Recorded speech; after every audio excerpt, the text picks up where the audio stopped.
Hi, M21 from Cebu. Nakapag-book kami ng mga kaibigan ko sa Pasay. Hindi hotel, condo siya. 2,300 pesos, 3 nights. Ang pangalan ng pinagstayhan namin? Park Avenue Condo sa Pasay. Dumating kami bandang 4:30 p.m. Pero pagpasok pa lang namin sa unit, parang may bumigat agad sa dibdib namin. Hindi init, hindi pagod, iba siya. Yung pakiramdam na parang may nakatingin kahit wala ka namang nakikita. Nagpahinga muna kami. Tahimik, sobrang tahimik. Hanggang sa may narinig kaming sumisigaw. Hindi basta sigaw, sigaw talaga. 4 kami at lahat kami narinig yon. Bigla kaming lumabas ng unit.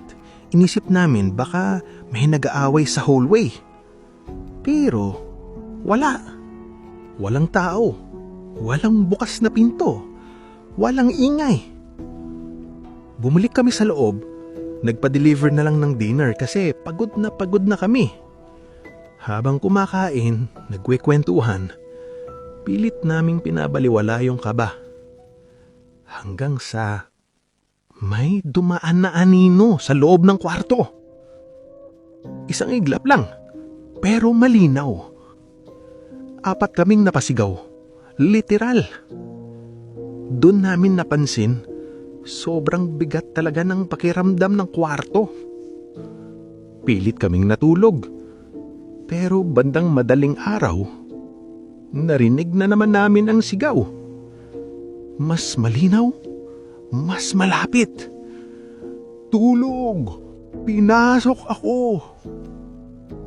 Hindi galing sa labas. Hindi sa hallway. Parang nasa loob mismo ng unit.